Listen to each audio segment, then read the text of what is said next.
Welcome, everyone, to the Holstein House podcast. I'm the West Virginia woman, Robin, of RobinHolstein.com and Holstein House, where my guests get a great night's sleep at a fair rate plus breakfast. This is a podcast that looks at society and culture issues affecting families in West Virginia and the United States, from food preparation and storage, gardening, home repairs, current events, and more. We'll go around the table and back in 60 minutes or less. So let's hang out and talk a while. Get out of there. Quick. Stop. Move that over here. Oh my gosh. Good morning, all y'all. We're back. Hey, it's 2025. Can you believe it? Hi, I'm Robin Holstein. This is the Holstein House broadcast, and it's January 22nd. 2025, and this is episode 137 of the Holstein House broadcast. Oops, sorry. Answering your questions on hosting a small B&B from your home, food pantry questions, food preparation and storage questions, and more. And today we're going to talk about ideas for the coming growing season. Spring's really just a little while away. I think meteorological spring is early March. It's like a couple weeks earlier than what we put on the calendar. We'll talk about chickens and ducks again, and the freeze and the snow, and a lot more, and maybe some. Oh, how did I have it? I can't remember now. But anyways, maybe it's a little bit of presidential politics. But I hope you guys are good. I mean, it has been a minute. I haven't been doing live episodes as much. I've been doing a lot of shorts, posting those, mostly out in the coop when I'm with the girls and stuff, because, in the house, it's kind of really hard to do a bunch of shorts from the house, because when we have guests, they don't necessarily want to be shown eating or walking to the bathroom to get dressed or brushing their hair and stuff like that. But because we're not a big fancy little B&B, it's just a room here in the house. For those of you guys who this may be your first live or first video that you've seen here from Holstein House, we have a room here in the house that we share, and it's great. We take direct bookings and we take Airbnb bookings, and we have really enjoyed it over the many years. We started it I think I set the account up in the fall of 2016. But we started our first reservations in 2017. So we've been doing it for a little while. We'll take blocks of time off, because it's a little hobby. It's something that we enjoy doing. It's not my sole source of income. But we do provide, a nice little breakfast and a good guest room, and just, really, really nice things for our guests. And because you are either watching or listening to the Holstein House broadcast, we have, for those people who direct book, now this doesn't work for Airbnb, but for direct book guests, we have a promotional code that is BROAD, BROAD, and the number 5. So it's BROAD 5. And if you direct book and you go to RobinHolstein.com and look for the Holstein House BNB link there, if you direct book from that site and you use that code, BROAD, BROAD, and 5, you get 5% off your direct book stay. So that's good. And you can look a little more about the room and the kind of things that we offer for breakfast, and a little bit about the area there over on RobinHolstein.com. Not a whole lot of personal stuff to catch up on. I mean, it's just wintertime. We just had Christmas. Things are going pretty good. I'm still getting the allergy shots. Yay, I got to go after the broadcast today and get that done. Still, challenged with the lungs. That's probably going to always be. And still a little hoarse and raspy. That may or may not always be. I don't know. My general practitioner said, Dave, you probably should go to a specialist. I don't want to go to any more specialists. But we haven't had any major things done here on the property since the backyard fence that we had put up. because it was just, we got that done, and then we started rolling into autumn, and we started rolling into Christmas and winter, and so it's under like 8 inches of snow back there now. So we got that done. And I know a lot of you guys were here for that, and I'm glad to have you back. So I do, we'll jump right in now and start talking, and I'll apologize ahead of time for the cuckoo when it goes off at 10 o'clock if we're still on, because I am upstairs. As you can tell, I'm not down in the bunker. The bunker's kind of chilly right now with the temperatures as low as they are, and although it stays a pretty constant temperature, it does fluctuate some, and it's just too chilly for me to be down there to do this today, and it's kind of a mess down there too. I've got a lot of tidying up and a lot of stuff to put away, and get our tax stuff, because yes, it's tax season. Got to get our tax stuff all in one spot and get on that. But I've already began to consider what I'm going to do with the container garden this year. And for those of you who did follow us last year, or maybe have caught up on some of the videos or the podcasts, I had a pretty good year last year, and I really was overwhelmed and really excited with the Jersey Devil tomatoes. I absolutely love them. They're a great all-purpose tomato. They look almost like a pepper. They get pretty big. I mean, it's crazy how big those things get. And I only had the one plant, but I have saved a bunch of seeds, and I need to decide where I'm going to put them. If I put all of my Jersey Devils in the large white containers, the big ones, then I don't have large white containers from other plants. But I know I'm going to put those out in the garden this year, and I'll try to start a couple of those plants here inside. I may do 4. I may do 4 plants. I mean, they are huge, but they did very well, and I may do 4 plants. I may start 2 here in the house, and then direct sow a couple and see how that goes, because that thing hung on pretty late. I mean, it was just a few tomatoes here and there, but it really hung on till late in the season here for me. So I'm looking forward to doing that and getting that started. I'm kind of anxious, to get started with the gardens, and I'm sure everybody is, because here you're in the dead. I mean, we're almost in the middle of winter. If you figure winter is 12 weeks or 3 months, we are pretty close to 6 weeks in, and I've had it. I'm tired. I've had enough.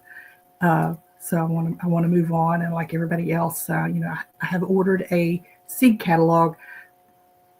I don't know if I'm going to order any seeds. Let me just show you. I did get this out. I've had seeds that I've used for years. And, they do have a best buy or an expiration. And, after a while, they don't germinate very well. And eventually they may not germinate at all. But if you keep them dry and cool, for the most part, they should keep a long, long time. And what I did last fall, I took my seeds out of their package. Well, not all of them. I did take some of them out of the packaging because their packaging was getting pretty tore up. But I took the packages of the seeds, and I had, and you have to understand my history. I have worked in the administrative field for all of my career. And I was on board when you had floppy disks. I mean, they were the really large floppy disks that went into computers, and you had to store those. And we had these big plastic cases that stored those. And then we went to the small, hard, actually they weren't floppy anymore, but they were little, I've got stuff falling out all over. The smaller disks. And you use those, and then we had little smaller cases to keep those in. Or you had sleeves that went into 3-ring binders. And many years ago, I picked up a bunch of those sleeves, not anticipating that you could get, a terabyte. I don't have a drive out here, a little terabyte on something that big, you know. But it's crazy. It's absolutely crazy. But anyway, so I bought a bunch of the sleeves to go in the 3-ring binders to keep, to move projects off of the hard drives, because you didn't have big hard drives anymore, and you put them on the floppy and you moved them around. So I had a bunch of those, and knowing that I'll never use another one, I won't the big floppies or the little floppies, either one, I decided it's a perfect spot. It's a perfect spot. So I put them in a binder. I labeled my binder, and I put my seeds in here. I'm assuming you can see that because my mouse went off the page. Here we go. So, for instance, this is a packaged radish seeds. So I just stuck them down in here. And so they're in this 3-ring binder. Now, these lesser pages are the same thing. They're just a little thinner plastic. But you could do this even with coupon. You used to be able to get these sleeves inserts for coupons. And some of them were long because back in the day when you got coupons, you had some that were shaped like this or some that were longer. You could also do them with the inserts for bubblegum cards, like football cards, baseball cards, or stuff like that you get to put in binders. You could do that if you can find them. You can find these sometimes anymore at the thrift shops for just a couple bucks for a large box of them. But so yeah, I've got a couple different lettuce mix, and I've got the lavender. I've got some extra pages that are about to fall out. Let me just move that while I'm talking to you guys. So here I've got some couple different kinds of lavender, some lettuce mixes, peppers. These are some of the peppers the seeds that I kept. These are the Jimmy Nardello peppers that I put in a Ziploc bag and just kind of cut down in here. And the radish that I showed you a minute ago, and some spinach and all that stuff. So I put them in there. And hold on. So there it is. That's what I did for my seeds this year. So I have all kinds of them. I don't have that many containers though. So I kind of do, but they're not the right size containers. So I have containers that I put peppers in, regular peppers like sweet green peppers and stuff in last year, and the roots grew through. They didn't like it. They weren't big enough, so the roots grew through the little holes, drain holes in the bottom, and they got stuck to the ground that way. So the pots weren't big enough for them. So I need to look into that. And I hate to buy more, and I don't mind using the 5-gallon buckets, but you got to drill holes in them. And they're not but a couple gallons bigger than the ones I've got anyway. So I've got to give that some more thought. I also have to look at placement, because since last year I added a section to the chicken run, and it has a tarp across of it. So that casts a shadow now back on the I had some mortgage lifter tomatoes, and it cast a shadow on those, and they weren't happy either. The mortgage lifters weren't. They didn't really get big at all. They wouldn't have lifted a dollhouse. But they weren't happy where I had them. So I need to move stuff, but I need to move it in a way that I can still cut grass, I can still fence it off, and I can still get grass cut around it. So I've got a lot of considerations to do. And if you're starting, I'd really be interested in knowing what you're thinking of planting this year, and if you're going to plant outside, if you're going to plant inside. I also have some kitchen, you can call them scraps, but they're leeks. I have some leeks. I have some a celery. I always try celery and I never succeed, but one of these days it will. I have some carrot tops that I cut and left quite a bit of the carrot stalk on from the top. Carrot tops, so like an inch and a half of the carrot itself, and then a little over an inch of the leaf, and I've got those started. That's because I love it. I love it. I enjoy doing it, and sometimes it works out, sometimes it doesn't. Sometimes I mess it up because I don't pay enough attention to it later. I worry about it while it's growing, and then after a while, I just ignore it. But I have some of those in the kitchen window, and I have a sad little peppermint plant. The grandnephew gave me a nicely established peppermint plant last year, and I kept it for a long time, and then it just kind of started dying back because I wasn't clipping enough off of it and paying good enough attention to it. And I managed to keep just a little bit of it, and I've got it in the window in a little container with a little lid over it to give it like a greenhouse. And it's just tiny little pieces trying to hang on and trying to survive till spring. So I've got that in the window as well. And food-wise, that's all I've got in the windows. I've got starts of the pothos plant all over the house, and just a couple different, my Christmas holiday cactus. It's not a Christmas, it's a holiday. It needs a drink of water, but this one is still hanging on and growing a little bit. It's got, it is, yeah. So it's got a little start here. It's got a start here, and it's got a start here off of this 2-section piece that fell off my plant last year. Whoop, I'm not even at the camera. So hopefully you can see that. It's just in a little Wendy's Junior Frosty cup. It's coming along, but it's ready for a drink too. I've got to find a better place to put them for light.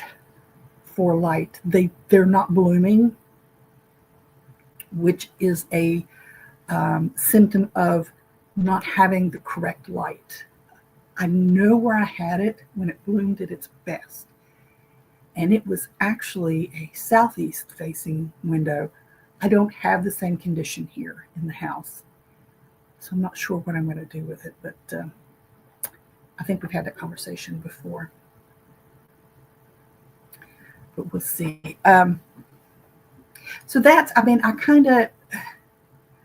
didn't start the sprouts. I was going to start some sprouts. I still have to do that. I've just been all over the place and very not focused for several weeks around the holidays. And I got the Christmas stuff up when I wanted to here in the house. I cut way back on, I have so much Christmas stuff. I cut way back on the inside decorations. I cut way back on the outside decorations, partially because some of the ones that I really enjoyed having out are just old and they've broken, and I haven't got them repaired. But then this cold and the snow came when I wasn't ready for it. I should have taken this stuff down like a couple days before, but my schedule was just crazy and I couldn't get it done. So then the snow and the deep cold came, and I like to never got it packed up and outside, but we did get that, and I'm still kind of recovering from all of that because it takes a lot of time. It takes a lot of time when you do that. But we're talking now. We're working on ideas for the spring garden. I want to also plant more herbs. I don't use a lot of fresh herbs, but I use a lot of dried herbs because the way I cook is not like I'm cooking when all the herbs are ready to be picked. I'm cooking later. So, but I'd like to get an herb garden going. And it is also, again, an issue of placement. If I put it here off this window here in the kitchen eating area, the herbs like a lot of herbs like some shade. It would get hit really almost from morning to late afternoon. I think that's too much. I'm going to have to look some more, pay closer attention to what they're doing. I also want to get I have a very small little, maybe 2.5 feet wide little greenhouse with plastic cover on it. And I try to start stuff there, but then it doesn't go very well. My porch back here. I may try it again. I may try to do better. Try to do better and get that going. But I'd like to do some sprouts, just eating sprouts here in the house, and I get those started. I was going to do those before, and I didn't get it done. I have the sprouting kits. We've talked about those before. I'll show you those when I get started. But I have a couple of mixes that one I got from the Dollar General store, and actually it's sitting right here because I never did put it up because this is where I was going to use it. It's called American Seeds Microgreens, I think is what it is. Yeah. And they're talking about direct, planting in dirt. You can do that, or in soil. You can do that, or you can start them in the little jars and just eat the sprouts that way, or you can eat them as microgreens. This is a hot mix. It's kind of radishy and peppery kind of stuff, and that's fine. I'll try that. I'm not much into hot stuff. Then I have some regular salad mix stuff, so I'll get those going here pretty soon. I need to get my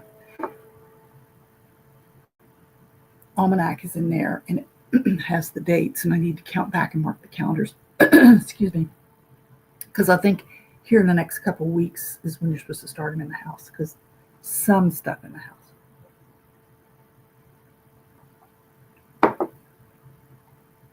Be sure to say hello if you're watching on the live stream, and even if you catch the replay, watch it later, listen to it later, please say hello. Please say hello. I like it when everybody stops in, Chrissy and Joe and everybody. It's fun to see you. I did get my hair cut before Christmas, so it's grown out even a little bit. So I always have trouble with my hair. It's never right. Well, it used to be. I used to really like it back in the day, go get a perm. I mean, it took you all day because perms take a couple hours and it's just awful. But I would get it cut in layers and then permed, and I loved it back then. But, yeah. But yeah, so I do need to check the calendar and count backwards and start looking at when I'm going to get things planted. The chickens and the ducks are doing okay. 2 of the new chickens are laying now, and one of my older ladies are laying now. And one of the things I want to share with you is the difference in the eggs. So one of the Isa Browns is laying, and I can tell because I've got 2, my older girls, I've got 2 Isa Browns, I've got 1 Leghorn, and I've got 1 Easter Egger. Well, my Easter Egger lays a green egg. No green eggs so far. Plus, she doesn't lay reliably. I mean, when she gets cooking, it's maybe 1 or 2 a month. So she's not really a pet in that I sit and pet her and hold her, but she's a pet in that I'm not culling her, and she's not earning her keep, but except that she's cute. And if she gets points for cute, then she gets to stay. So I've got 2 Jersey Giants, and I've got 2 Rhode Island Reds. And I'm getting 2 little brown eggs now. Then the ducks are mixed. I've got the 1 pekin. She's not laying, and I can tell because her eggs are a lot larger than what I'm getting. But 2 of the ducks are laying, and of course one of the ducks is a male, so I know he's not laying. So one of the young girls and one of the older girls in the ducks are laying. So I think I've told you guys, I may not have talked to you particularly other than in the shorts. I had named the male duck Dorian because Dorian is gray. Some of you will understand it. Let me go ahead and show you. I do have some of my eggs here. I can get around all this cabling and stuff. And so this is one of the new girls' eggs. Make sure it's in the camera good. You may not be able to tell with this lighting, but this egg it's a smaller egg, and it's a very nice, even. To me, it's a dark brown. It's a coffee with cream, a latte, cafe au lait or something. I forget how to say. Anyway, but it's not a deep dark, brown, but it's a good dark brown. It's not tan, it's brown, and it's fairly small. And of course, when the girls first start laying their eggs, they're smaller. This one, get my hands around it, is one of the older girls, one of the Isa Browns. Now they look almost the same size, but there is a little bit of difference. It's hard to show you here on the screen. This one is slightly larger, but it's paler as well. So when the girls get older and they're not laying white eggs, they do start losing some of the pigment in the shell. So the shells get a little ashy, a little pale looking. So it's really obvious in the color. This is the newer one, younger ones, and this is the older one. And then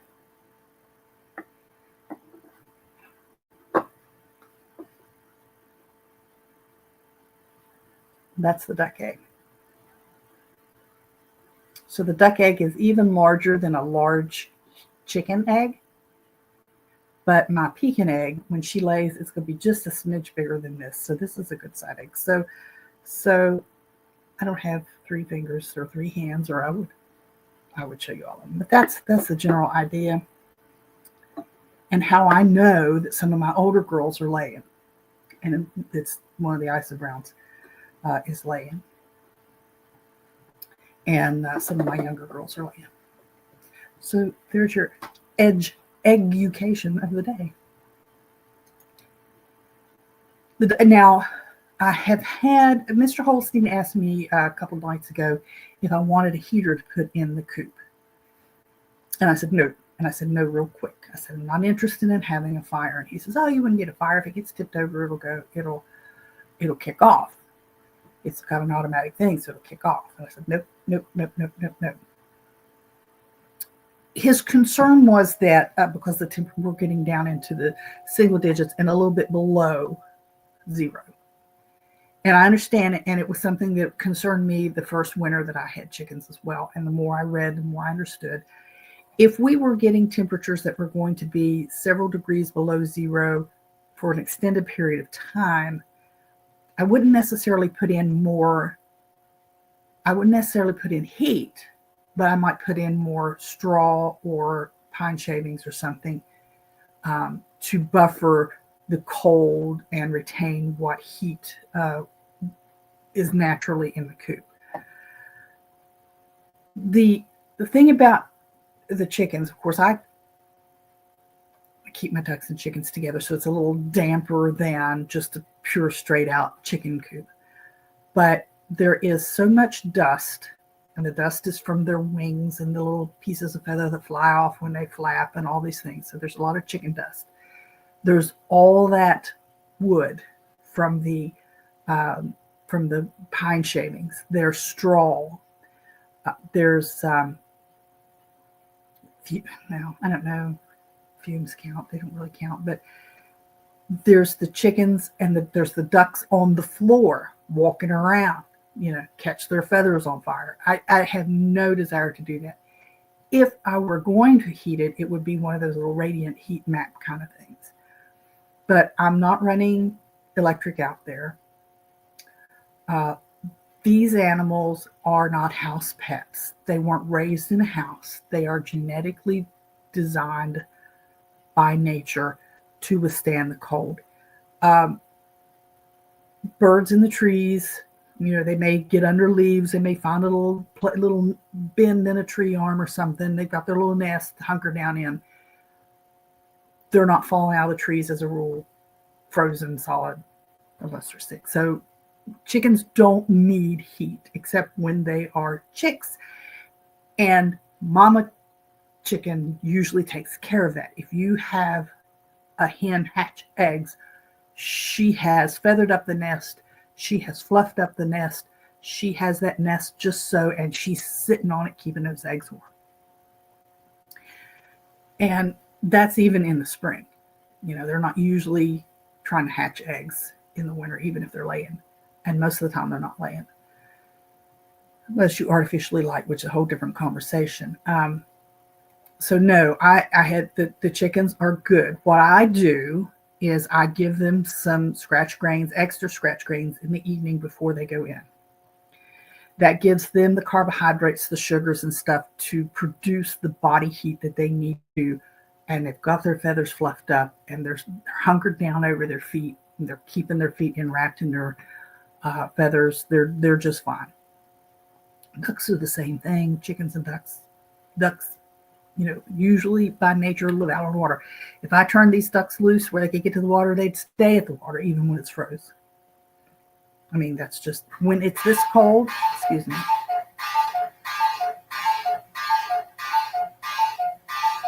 When it's this cold, if there's liquid water, they're still trying to take a bath. Okay, it's crazy. But they are made that way. So I give them a little extra scratch grains about an hour or so before they go in for the night. And I make sure that they have liquid water. So I'll be going back out when we're done here and breaking the water, adding some liquid water to their bowls. If it's not frozen over. At these temperatures, they're probably going to be froze over. So, and then yesterday, where'd I put it? Oh, put it back here. Yesterday, I actually made one of these suet cakes. Now this one has come to room temperature, so it's warm and it's kind of gooey, but it needs to be cold. So this is made with coconut oil, peanut butter, cornmeal, and scratch grains. And you just melt the equal parts of coconut oil and peanut butter together on the stove, just enough to melt the peanut butter. Mix in a few tablespoons of cornmeal. Mix in a couple cups of scratch grains. I think I may have even put some cranberries in this one. Yeah, I did. I put some cranberries, like a handful, half a cup handful of cranberries in this. And this will be outside out. I'll put this back in the refrigerator to harden it up because, coconut oil gets hard when it's cold. And then I've got one out there now that they just love. And they have been picking at it. It's a combination of extra calories, extra protein, for the winter time, plus something to do. Because when you put these suet, they call them suets because usually you're using suet to make it instead of coconut oil, but it fits because I kept this plastic is from one I bought at the store when it was on sale, or Tractor Supply, and I just cleaned it out after you pop the suet out and put it in the little container, little hanger thingy, and let them eat it. I just rinsed this out and kept it. So I made 2 of these with that mix that I was telling you. And I have one out there now, and it's in this little basket hanging from a little, a smaller, one of those little arches that you're like shepherd's hook that you get to hang stuff on.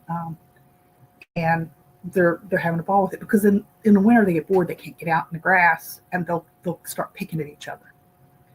So you want to give them a little something to do. Plus, it's good for them. Peanut butter should be salt-free, because you don't want your chickens to have too much salt. I wouldn't freak out about it, but it should be salt-free. So that needs to cool down or to get to freeze some more. But I wanted to show you that too. I think it's all for show and tell. I don't think I have anything else to show you this morning. But those things go together with the little bit of extra scratch grains at night, fresh water, liquid water, because chickens need more water really than ducks do. And sorry, I'm flipping back and forth here. Those things, that helps them get through the winter without adding heat. I'm not adding any heat it was, let me see if I can share this for you. Where did I put it?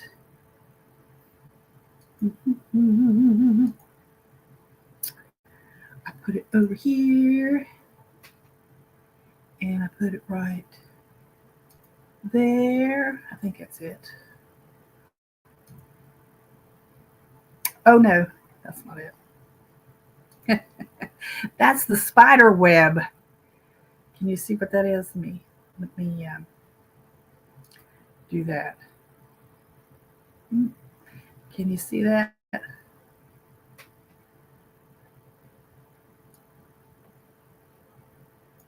away, screen. Got it. I hate when software updates and gets all in your way. So this is a spider web on the roof, up at the roof of the back porch. I was going to show you. I took a picture of it yesterday. So what you see here is the actual tin roof. This is the tin roof. Of course, the spider web, and that's ice crystals in it. That puppy's frozen. That's the wooden support beam. I got several of these pictures. This one. Let me see. Oh yeah, this is so cool. This is so cool. You know those coconut, what they call them, coir liners that you get for hanging baskets? This is one on the back porch. And these are the little strings of the coconuts. And it's frozen. Ice crystals on it. Isn't that crazy? Yeah. So, but all that to, let me see. Let me do this. No, not that. Spider web. That's one. That was this morning. This morning out in the coop, it was 5 degrees. That's a little, obviously it's a thermometer that I hung in the coop so I could keep track. So the girls were just fine. They came out rolling and ready to eat, ready to drink, happy as a duck in water. The ducks and the chickens were all very happy this morning to get out into the air and get their breakfast and get their equivalent of coffee. So those of you who can see it, it was a thermometer that was hanging in the coop this morning. It had 5 degrees on it. And that was after the sun came up. It was 7, I think, when I first got up this morning out on the front porch. And then the news guy, the weather guy, said the clouds were going to clear out within the next couple of hours. The temperature was going to drop before it started getting warm again. So there's where that was. So that's what I was doing with the birds and such today. I'm wondering, have you guys got any animals that you use for food or eggs or milk or anything? Do you do anything special for them in the wintertime? I mean, I figure if you've got rabbits, because rabbits they breed all the time. I mean, they're like mice, they just never stop. And so they're having babies in the winter, right? I think. I've kind of wanted to get to try rabbits. I'm not going to be able to take them out. I'm not going to be able to do it. Conditions aren't so bad at my home that I have to eat my rabbits. So if I get rabbits, somebody else is going to have to take care of that for me. I'm not built that way. And we all have our thing, and that's going to be one of them for me. But because you have to watch so that you're not having babies in the middle of winter, right? Because mama could drag one out by mistake and then freeze to death and stuff. I mean, I don't know. I'm just asking at this point.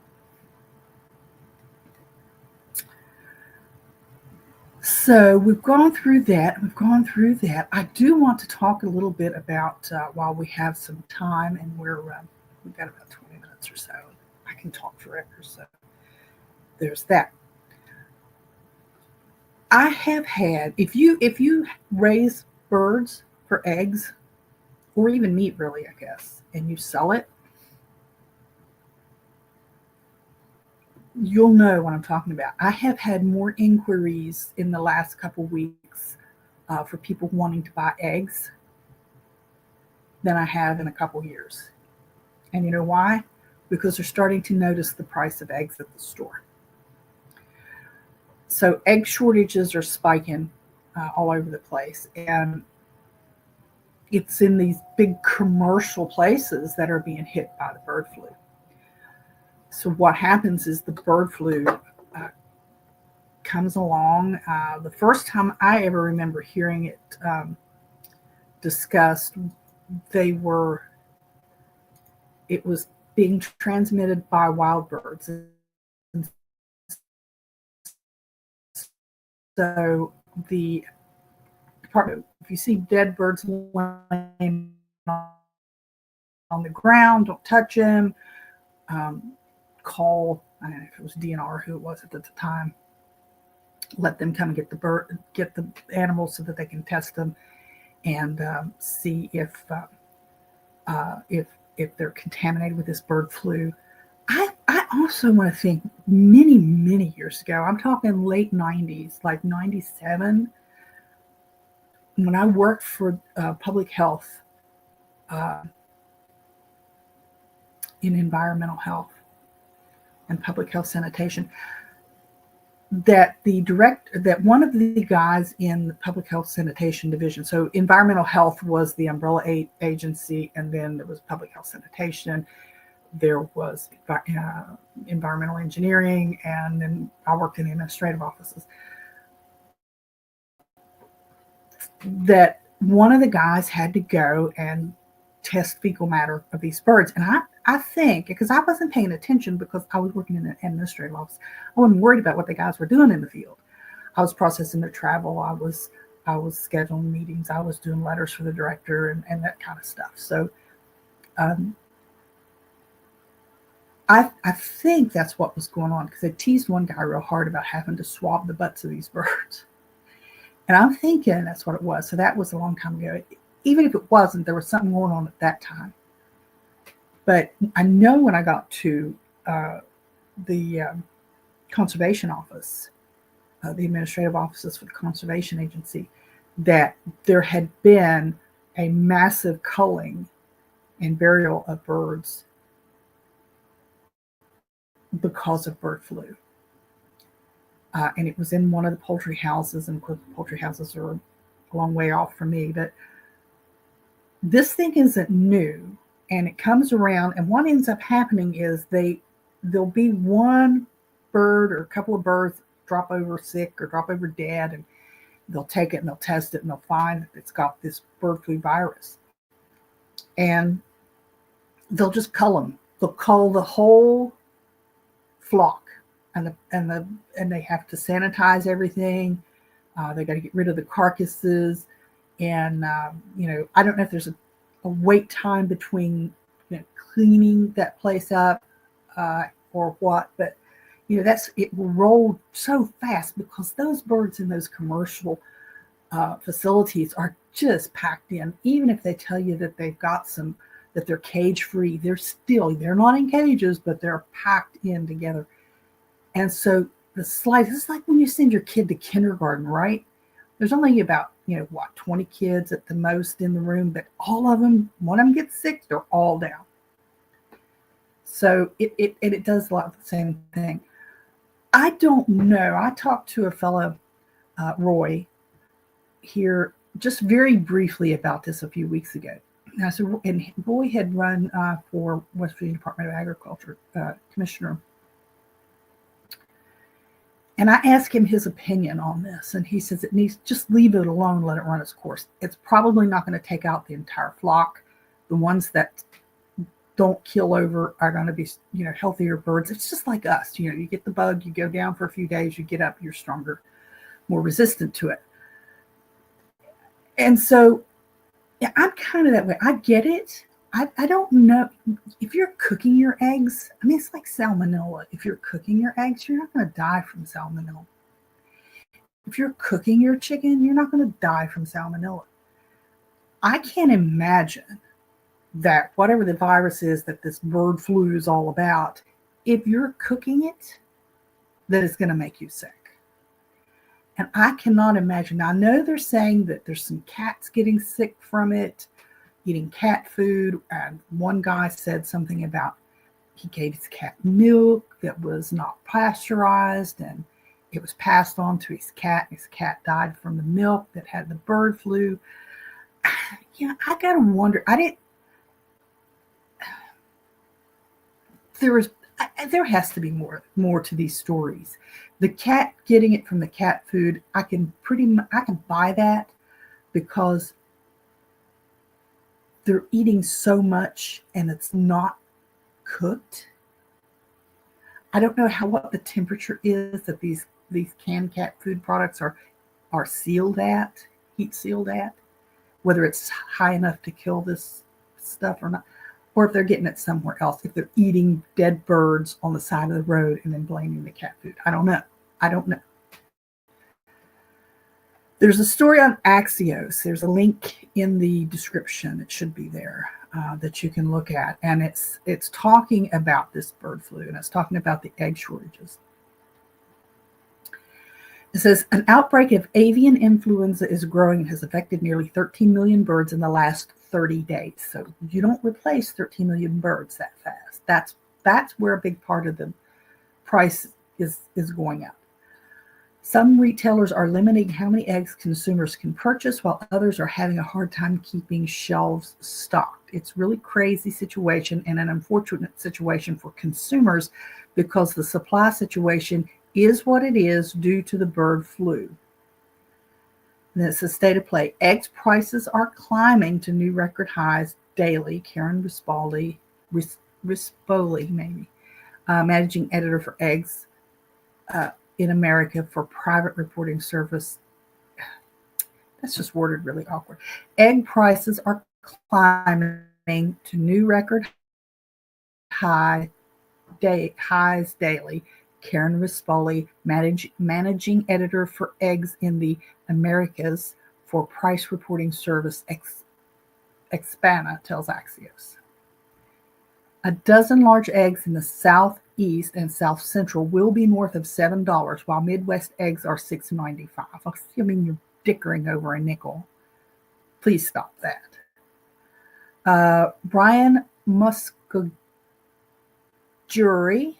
a global trade strategist at Eggs Unlimited, an egg supplier based in Irvine, California, told Axios that the transactional value of eggs are as high as we've ever seen them.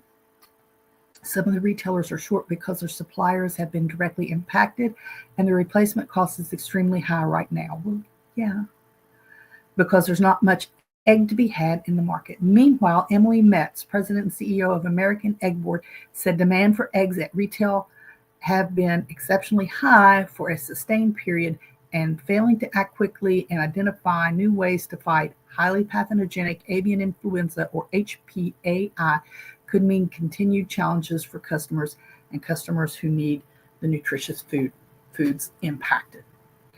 They're pushing for a vaccination. Okay, they're pushing for. There is talk of a human vaccination. There is talk of a bird vaccination. One of the stories, as it goes on through, talks about if you vaccinate a bunch of birds and they have it, but they're not dead from it. It's kind of like if you get the flu, but you don't die from it. So you still got the flu. Can you still pass it around? It's just, I am hesitant to get excited about vaccinations of any kind for anything anymore. It rolls down and says, the bottom line is eggs are considered safe to eat, but don't expect them to get cheaper until the bird flu is addressed. So there it is. You need to work out alternative plan if you're going to get eggs.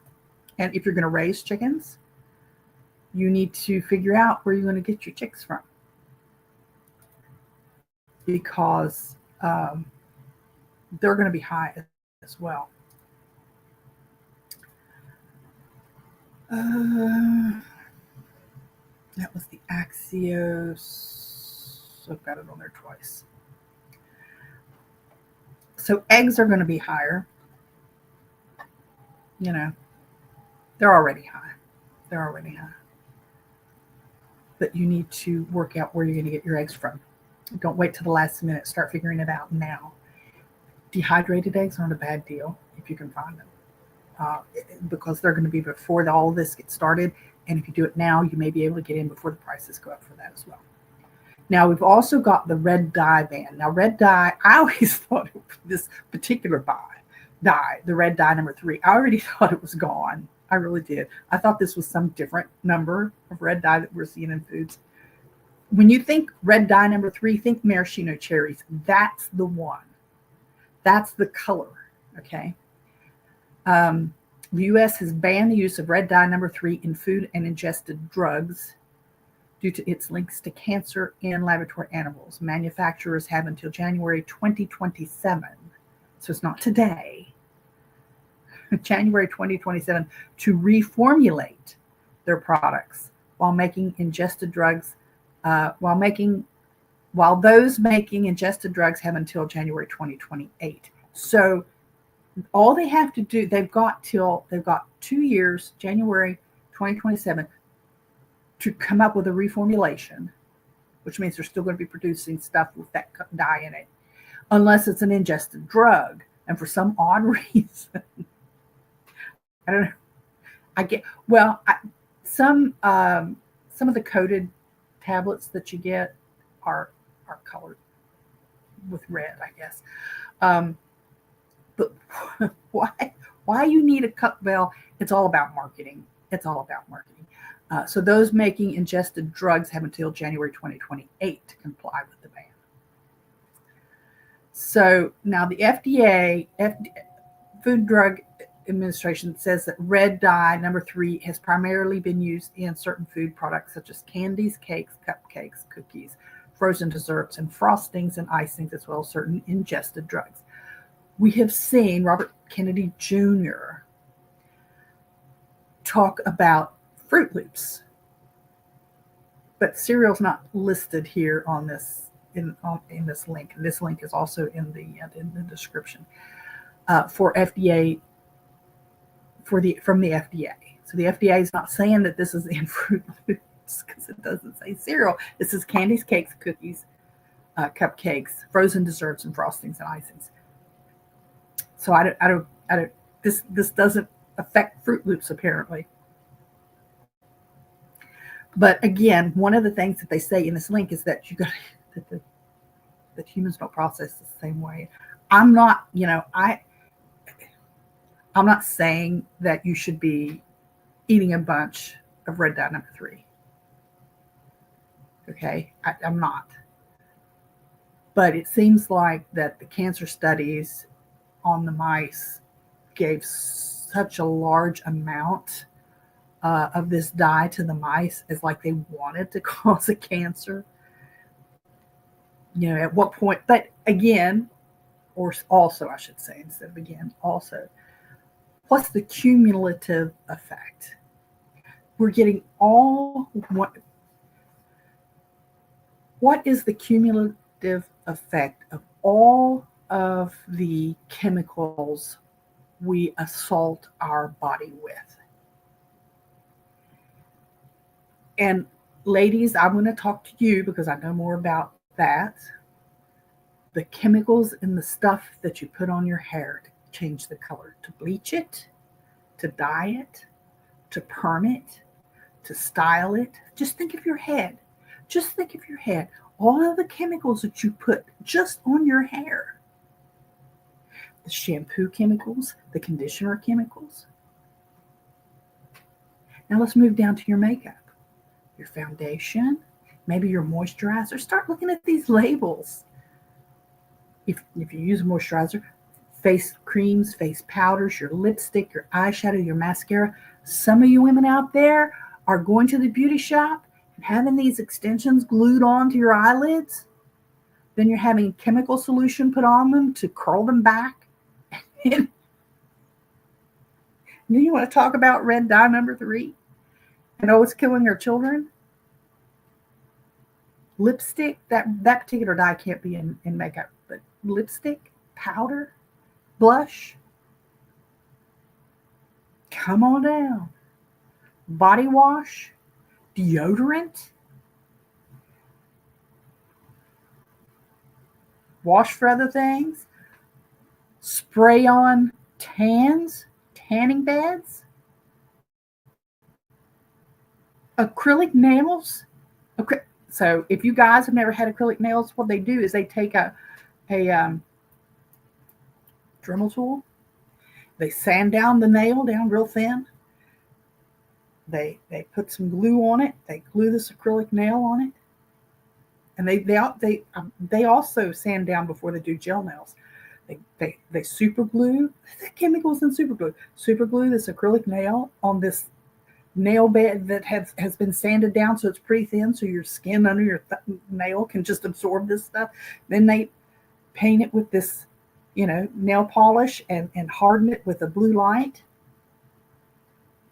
It's a lacquer and it stays on there. And all you do is you just sand it, and when it grows out, you sand this part out, strip that color off, and just fill it in and do it again. And then these acrylic nail wearing, I don't have anything really. I mean, you can do whatever you want. My point is we're doing all of this to our own body, and then we're pointing the finger and saying, you're contaminating our food.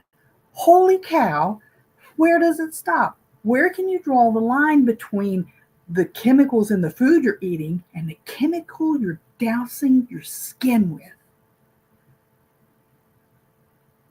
Really?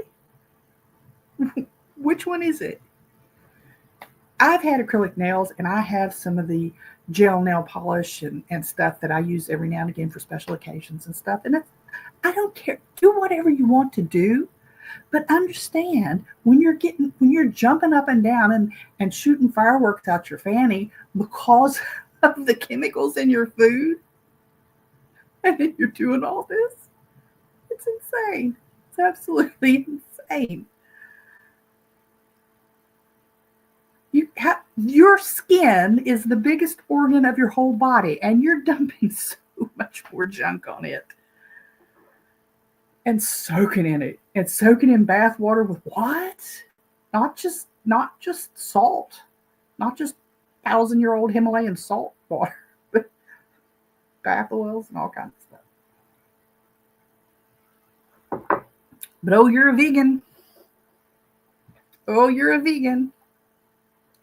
I'm sorry, I should have said that. And the only other thing, I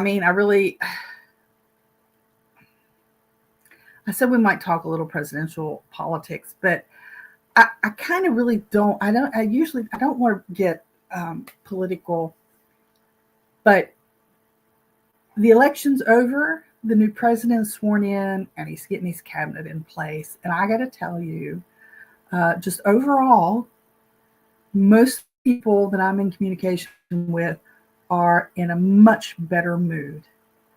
And I really look forward to the coming 4 years. I really do. I think that, it's not going to be easy regardless. The world is a mess, and one guy's not going to fix it all. But I think he can do a lot to stabilize things here in the United States. He's going to make some blunders. He's going to make some mistakes, but he's the one in charge. I agree with a lot of people who are of the opinion that the last administration was being run by the people in the background, not the guy standing in front of the camera when he was standing in front of the camera. So I'm looking forward to seeing what he's going to do. I am glad he was elected. I'm pleased with, I guess, most of his cabinet picks. I like Robert F. Kennedy. When it comes to food and nutrition, there's other stuff about his political opinions I don't like, But you know what? You got that with everybody. There is nobody that we agree with 100% of the time. So I'm cool with that. I am here in West Virginia. We had change in our governor, and I've been very critical of the previous governor, and I'll give this one a chance and see what he has to say. But for now, I'm going to head and sign off. We'll try to get out of here on time today.